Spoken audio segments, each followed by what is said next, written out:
Olá, meu nome é Gabriel Maia e hoje a gente vai falar sobre as minhas leituras do mês de fevereiro.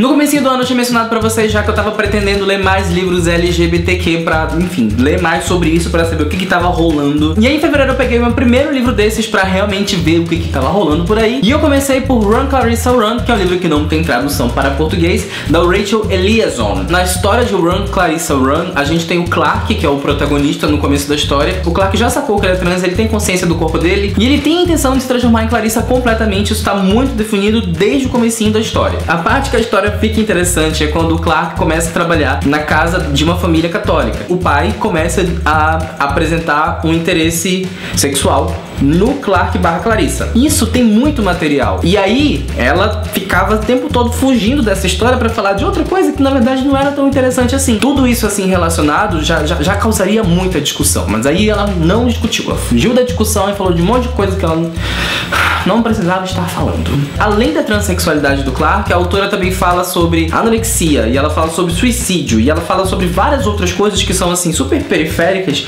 que eu não estou diminuindo a causa, tá? Elas são super importantes, mas elas acabam se confundindo dentro do que a autora tá realmente querendo falar, entendeu? Parece que ela estava tentando falar de todos os possíveis problemas que um adolescente poderia passar. No meio disso tudo, ela acabou jogando transexual porque ele talvez fosse o personagem mais interessante de trabalhar. É o livro de estreia da Rachel Eliason, então não estou assim odiando ela. Eu tenho medo de ter feito isso também no meu primeiro livro, então assim, é só... Pra mim tá muito claro que foi isso que aconteceu. Depois de Run, Clarissa, Run, eu continuei o mês lendo um livro digital que chama É de Extermínio, que foi o primeiro livro que eu pedi pela minha parceria com a editora Draco. É de Extermínio é um livro nacional que foi escrito pelo Cirilo S. Lemos e é um livro que tem a temática, não é steampunk, é aquela que vem depois do steampunk, vapor, dieselpunk. Então no steampunk as coisas são movidas a vapor, no dieselpunk elas são movidas a diesel. Não necessariamente tem uma ordem cronológica nisso.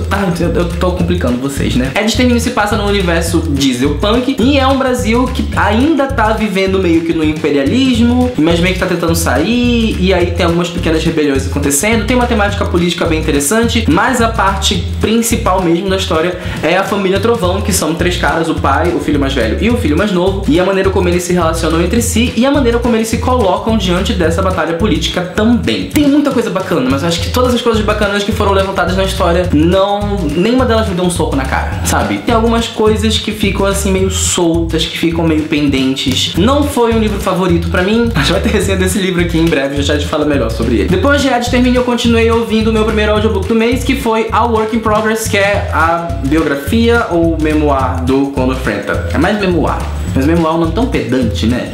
Vamos dizer que a biografia, que ele fala um pouquinho, é um livro de memórias do Condor Frenta. Eu gosto muito dos vídeos que ele produz, porque são vídeos muito simples, mas são vídeos que conseguem traduzir uma mensagem muito clara, e tem muito da personalidade dele, e tem muito da maneira como ele se relaciona com as outras pessoas. Ele, como produtor de conteúdo, realmente me motiva a fazer coisas melhores aqui com o canal e comigo mesmo, né? E aí eu comecei a ler o Work in Progress meio que esperando que o livro fosse uma evolução do que tinha no canal, alguma coisa assim. E aí não é isso que acontece, não é mesmo? É meio como se ele realmente estivesse assim, lembrando de umas histórias e te contando assim, devagarzinho, entendeu? E aí ele meio que conta o que ele aprendeu em tal momento da vida dele, como que ele encara a situação desse jeito, e como que ele era em tal momento. E assim, o problema pra mim é que não foi tão a fundo com ele, entendeu? Eu esperava conhecer um pouco mais do Condor Friend. Eu só fiquei sabendo de umas histórias que são até um pouquinho genéricas, assim, poderiam ter acontecido com qualquer pessoa. Eu ainda gosto muito dele como youtuber, eu só acho que esse livro, pra mim, não foi tudo que eu queria que ele tivesse sido. Que é um problema de expectativa meu, na verdade, né? O coitado do menino fez o que ele queria fazer. Continuei lendo alguns quadrinhos, o primeiro que eu peguei foi Louco Fuga, que é uma história... Eu acho que eu posso dizer que o Louco tá numa jornada pra preservar a imaginação e a criatividade. Eu acho que é isso que ele está fazendo nesse livro. Tem uma força poética muito forte, tem uma força visual muito forte, é muito interessante de ver, é muito bacana de acompanhar a história. Você consegue se conectar com o Louco, você consegue se interessar pelo que ele tá fazendo. É uma história toda muito legal, que pega um personagem que era quase folclórico na Turma da Mônica e transforma ele numa criatura incrivelmente interessante e poderosa. O Louco tem muito poder nessa história e ele tá sempre tentando fazer fazer o melhor possível disso. Isso é muito legal, muito legal, muito legal. Eu adorei Fuga, é incrível. E outra HQ que eu li foi também da Graphic MSP, foi Piteco Enga, que é um relançamento, na verdade. Eu peguei a edição que voltou. Piteco Enga, pra mim, eu relacionei muito com a trama do Penadinho, porque ela tem o mesmo ponto de partida. O Piteco fica sem a mocinha que ele ama, assim como o Penadinho fica sem a mocinha que ele ama, e aí os dois vão sair numa jornada pra tentar salvar, ou resgatar, ou encontrar essa mocinha que eles amam. Então, a jornada deles é essa. O que vai mudar realmente é a ambientação disso tudo. O Penadinho tá no mundo das almas e no mundo da fantasia, então ele encontra várias coisas que estão relacionadas a isso, e o Piteco tá na pré-história. Uma das coisas mais legais pra mim em Enga foi o tratamento que eles tiveram com as divindades. Tem deuses muito bacanas que aparecem aqui, e eles têm aquela relação direta com a natureza, aquela relação com pássaros e com crânios que ficam jogados no cantinho, e tem uma pessoa especial que consegue conversar com as almas e consegue chamar os deuses, e, enfim, tem um respeito muito grande à natureza e um respeito muito grande às divindades da natureza. Eu achei isso lindo. Em termos de história não me surpreende muito, mas a ambientação, o cenário, a locação disso tudo e a maneira como tudo foi conduzido é bem interessante, é bem bacana. E como sempre, o traço da Graphic MSP sempre é lindo, e quem fez esse aqui foi o Chico, que é Chi com SH, Co.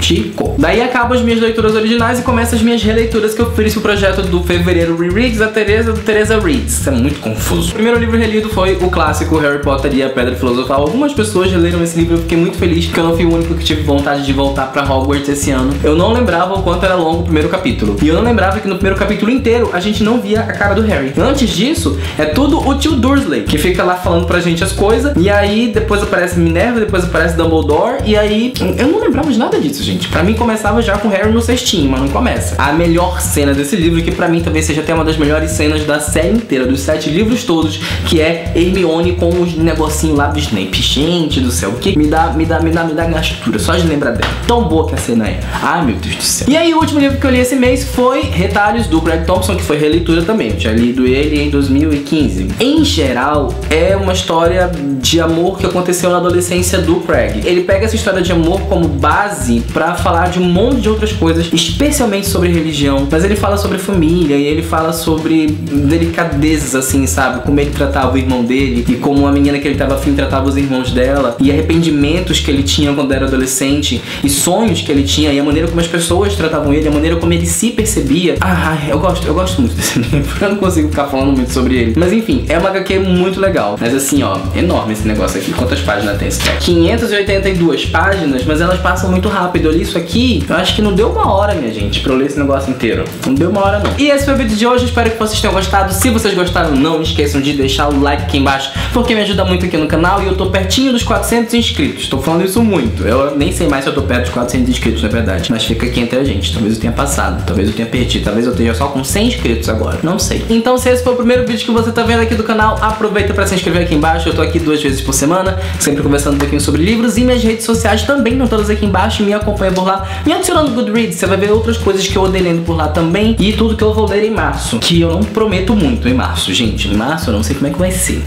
Março eu não tenho ideia de nada. Março é difícil, porque sabe o que vai acontecer? Eu vou tentar fazer em abril esse negócio que chama Veda. E aí, tava tudo programado desde novembro pra fazer o Veda. Aí adivinha o que aconteceu? Um monte de cagada. Daí, o planejamento foi tudo pra baixo.